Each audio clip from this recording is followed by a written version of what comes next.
muy bella en las Santas Escrituras, donde podemos ver ese cuidado, ese amor, esa redención. Primeramente, la providencia de Dios en los tiempos difíciles.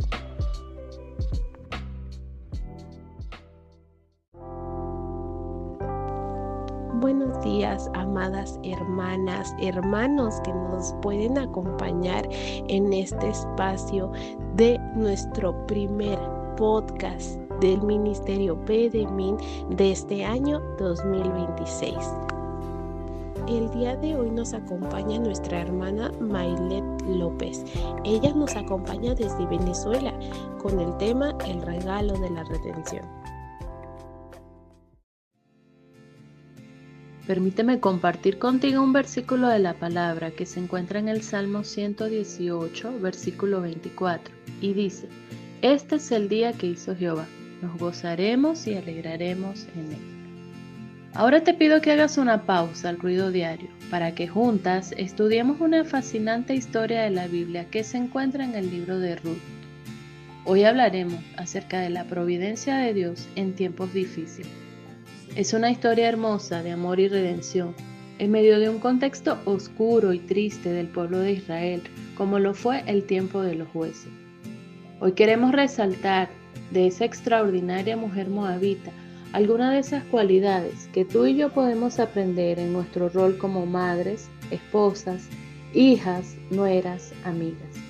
Por eso tomaremos este libro de Ruth como referencia y les mostraremos a través de la palabra cómo Dios está presente en cada acto de nuestra vida, no está ausente, y tampoco nada de lo que nos sucede pasa por casualidad.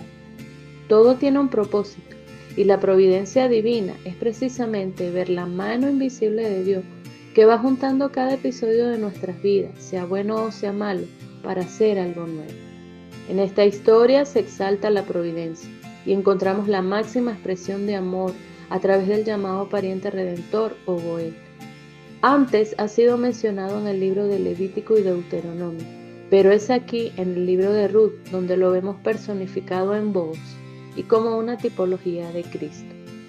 Romanos 8:28 nos dice de la siguiente manera: y sabemos que a los que aman a Dios, todas las cosas les ayudan a bien, esto es, a los que conforme a su propósito son llamados. Continuamos la historia. Ahora hablaremos de Noemí, quien también es un personaje clave. Noemí, la suegra de Ruth, salió de Belén, que significa casa de pan, a una tierra prohibida por Dios como era Moab. Salió por decisión de su esposo Elimelech. Sus hijos, Malón y Kelión, también salieron con ellos.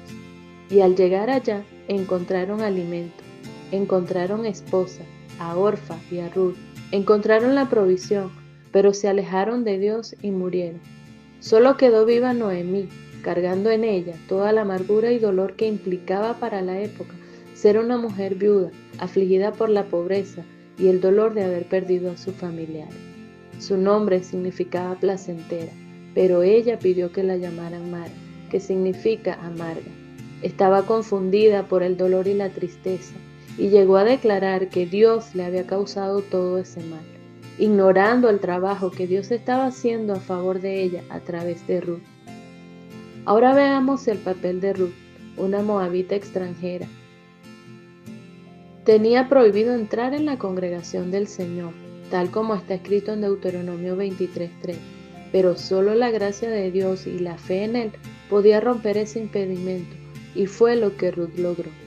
A Abraham se le había dado la promesa: en ti serán benditas todas las familias de la tierra. Ruth, con lealtad y compromiso, decidió quedarse junto a su suegra, a pesar de que su esposo había muerto. No fue por interés personal ni por conveniencia. Decidió dejarlo todo atrás por iniciar una nueva vida de fe. En este punto podríamos decir que Ruth se arrepintió. Y a diferencia de Orfa, que también lloró al despedirse de Noemí, Orfa decidió regresar a su tierra y a sus ídolos, lo que nos enseña que el arrepentimiento va más allá de las lágrimas.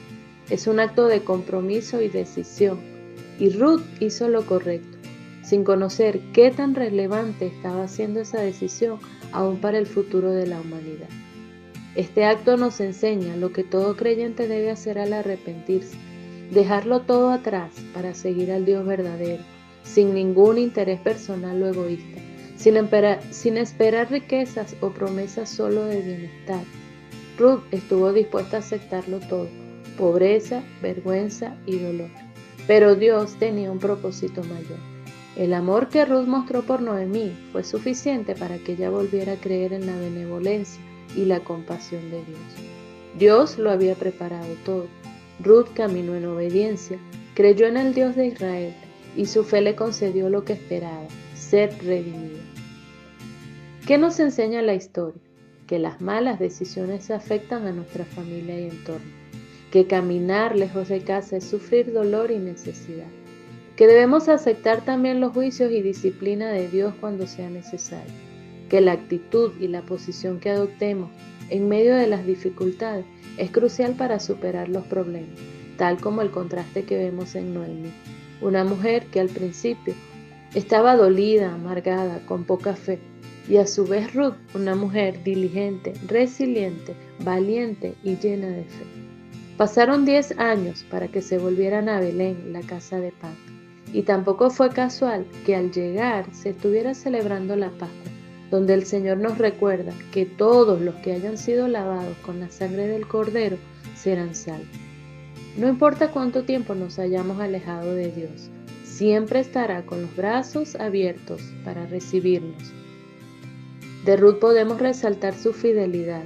Fue fiel a su primer esposo, fue fiel a su suegra, fue fiel a Booz, pero sobre todo fue fiel a Dios, tal como lo expresó con sus propias palabras en el capítulo 1, versículo 16, diciendo: tu pueblo será mi pueblo y tu Dios será mi Dios. Hoy día quiero invitarte a confiar en la providencia de Dios, en lugar de quejarte por cualquier cosa que puedas estar pasando y te cause dolor, sea alguna angustia o ansiedad. Quiero decirte que la fe no niega la realidad, más bien nos guía a depender absolutamente de Dios. A través de la relación cercana de Ruth y Noemí se rompe esa mentira de la sociedad moderna que te dice: tú puedes sola. Estas mujeres dejaron de un lado el orgullo y se sirvieron mutuamente para seguir adelante. Nos necesitamos unos a otros. Y ya para finalizar, quiero cerrar hablando del tercer personaje más importante en esta historia. Se trata del pariente redentor o Goel, quien es representado por Booz, pero en nuestras vidas espirituales es Cristo mismo, quien tal como Booz no se negó a redimirlo. Booz miró a Ruth antes que ella a él. Cristo nos amó primero, aún antes de la fundación del mundo. Booz pagó el precio completo por ella siendo extranjero. Cristo pagó el más alto precio, no solo por nosotros, sino por todo aquel que le recibe. Amigas, Booz es el recordatorio de que Dios siempre provee un redentor. Noemí pensó que su linaje moriría, pero Dios levantó a un hombre capaz y dispuesto. Booz no es solo el esposo de Ruth, es el bisabuelo del rey David y un antepasado directo de Jesús. Esto nos enseña que cuando Dios redime algo en nuestra vida, no solo arregla el presente, sino que bendice el futuro. Te invito a hacer una oración. Gracias, Señor, por habernos redimido por amor, por haber quitado de nosotros toda culpa y vergüenza y haber cambiado nuestras cenizas por esplendor. Guíanos y ayúdanos a serte fiel hasta tu venida. En el nombre de Jesús. Amén. Te invitamos a que sigas escuchando el canal de este ministerio. Gracias por escuchar el devocional de nuestro ministerio BDE. Que el Señor te recuerde hoy que Él sigue obrando, aún en los tiempos difíciles. Efesios 1:7 dice: en Él tenemos redención, por su sangre el perdón de pecados, según las riquezas de su gracia. Meditemos en esto, hermanos, y que el Señor nos acompañe hasta el final de nuestros días.